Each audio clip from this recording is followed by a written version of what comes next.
Greetings muri Zimbabwe pachivhiti chedu zimwe chiti apo patinouya nenhoroondo dzakasiyana maringe nenyika yeZimbabwe. Naizvozvo pano isusu tinouya tichikupai nyaya dzakasiyana maringe nenyika yeZimbabwe, tichikupai maupdates. Naizvozvo update yandinayo inyaya iri kupisa, nyaya yatariswa nenyika yese yeZimbabwe. Munhu wese atarisa nyaya iyoyo ndiyo nyaya yandandouya ndikudzei. Nyaya iri pakati paEmmerson Mnangagwa pamwe chete nava Chiwenga naGeneral retired General vaChiwenga, avo vanova vari umwe wemageneral asara after vabata vaMugabe.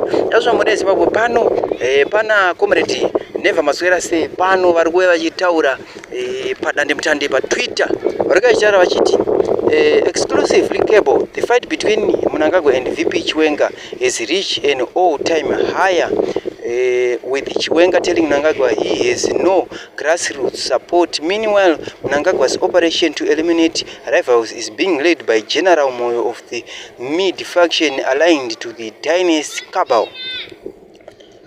Tonya iri kubva yabuda, ndofunga mangozvinzwira zviri kutaura kunzi kurwa kwavo kwasvikira pakuti vaEmmerson Mnangagwa vaudzwe mashoko anotyisa navaChiwenga, vachitaura vakati iwewe hauna midzi, hauna support yakasimba pakuita kwako kwese. Zvichireva kuti ivo vane support vaChiwenga mutauro wavo vari kuita, kutaura kuti ivo vane support kupfuura vaMnangagwa. So hazvina kumira mushe munyika yeZimbabwe, zviri kutopisa, zviri kutorwadza.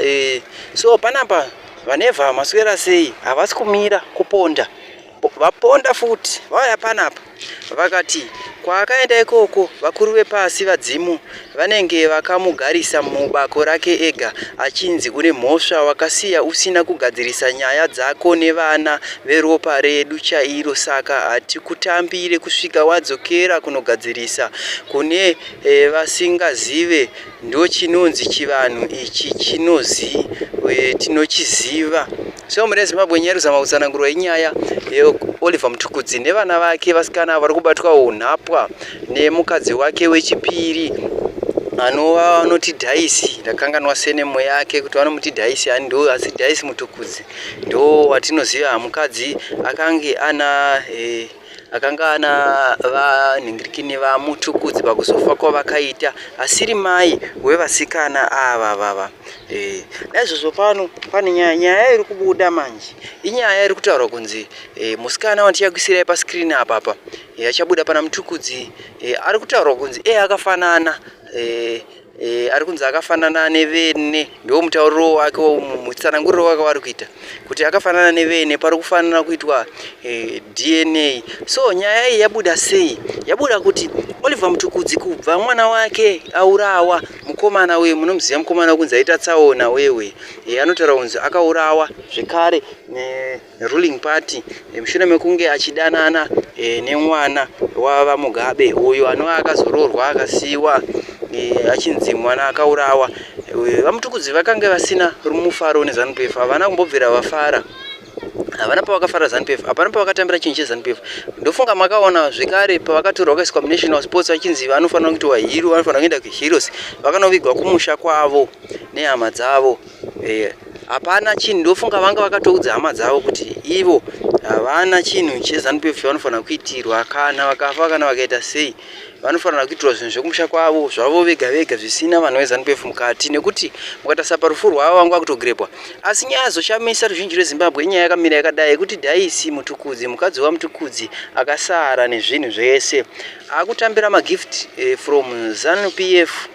Ndiyo imwe nyaya iri kurwadza vanhu veruzhinji, iri kurwadza vana vacho, kwete kubatwa kweunhapo kwevana vacho. So panapa Never Maswera Sei, comrade Never Maswera Sei vari kubva vauya vachida kujikisa vachiti aiwa pane ngapatorwe maDNA. Ndo zvavari kuda, vatoti patorwe maDNA kumwana waDaisy, musikana muhombe. Zita hatisati tapiwa but mufananidzo tichakuisirai papa. Paroda kunzi patorwe nhingirikini, patorwe maDNA, pabude maresults. So zviri kunzi vanhu ivavo vanokwanisa kutenga maloya, kutenga vese mutemo, kutenga magwita kuti nyaya ivharwe, but vanhu ava vari kunzi havasi venhingirikini, havasi veropa rimwe chete naMutukudzi. Saka zviri kureva kuti mukadzi waMutukudzi anga ari aligned to ZANU-PF ndo zviri kuzama kutaurwa. So mune Zimbabwe isusuka hatinyepe, hatitaure kwatisina kuswera, tinouya nenyaya dzese dzinenge dzichiputika because isusu tina takagarira magedhi ese tichiona makuhwa ese ari kuzama kuda kutaurwa nevanhu. Isusu makuhwa aya ndio atinouya tokuudzai kuti no, ningataura kudai so, ningi ataura kudai so, ningi ataura kudai so. Kushushikana kuri kuitika kumhuri kwaMutukudzi zviri kubva panyaya idzodzo. So ndofunga muri kuona mai ava ndio vacho vari kunzi Daisy Mutukudzi ava vakapiwa mota kubva ikoko ruling party ikoko, asi murume wavo anoacuza ruling party kuti ndio yakamurayira mwana wake mukomana Sam. Mukadzi wacho obva atanga kutambira mota dzakadai. Inemi munofunga chii panyaya yakadai? Munofungei nekufa kwaMutukudzi? Munofungei ndimiwo imimi murume wenyu kana kuti iwewe wofa mukadzi wako usara kutambira zvinhu zvekunhu kwamange makavenga sefamily? Unofungei? Totofunga kuti maybe mukadzi wako iyeye ndiye akatoita kuti ufe, ndiye akatokukanganisa, ndiye akatobhadharwa kunzi iwe ufe because une nyaya uri masikiriti auri kuziva kana kuti nyaya yechigumbu chako chango uinacho. Saka muri Zimbabwe isusu panapa hatiuyi tichingotaura zvinhu zvatisingazive, tinouya tobva takuudzai because isi tinofambira makuhwa ese ndo atinofambira, tobva takuudzai kuti zvakamira sei.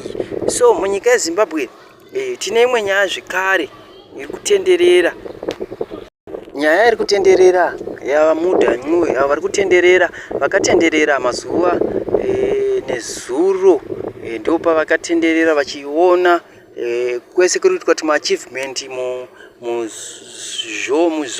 muzombe ndo mavakavhizita muJoe Business Center vachitengawo maproducts ari kugadzirwa nevanhu nezvirimwa zvevanhu muMidlands imomo, vachizama kufambisa Vision 2030, vachizama kuda kuratidza kuti ivo navaEmmerson Mnangagwa vane rudo kuvanhu. Asi mhuri yeZimbabwe isusu hatizvizive zvisu, nyika yeZimbabwe hatizvizive. Asi nyaya idzi kumapeto kwadzo dzese dzandataura idzi dzine misodzi. Kubva kunyaya yandatanga kutaura yavaEmmerson Mnangagwa navaChiwenga ine misodzi kumukupera kwayo, koyaya Daisy nevana vaMutukudzi ine misodzi kupera kwayo because Daisy ari kufanira kunge achiitisa maDNA test. Mukatarisa pane mukomana futi akauya waMutukudzi uye paifanira kutaura futi maDNA test, but pane vamwe vana vasingatomboratidzika kana mafeatures aMutukudzi kana havatooneke sekunge vana vaDaisy. So mhuri yeZimbabwe tinokutendai. Pfubva paita imwe nyaya panapa iri kuuya yakanyorwa nevana vemaveterans vari kutaura kuti now that ZANU-PF First Secretary Comrade ED Mnangagwa has officially banned the 2030 ED vachitonga slogan citing its economic effect and state security instability during the last political meeting. What's next for the 2030 successionist agenda? Imwe nyaya iri kubva nevana vemaveterans yamanzwa yandaverenga pano, zvakanzi vakazoita band kuti 2030 vanenge vachitonga. So thank you for watching.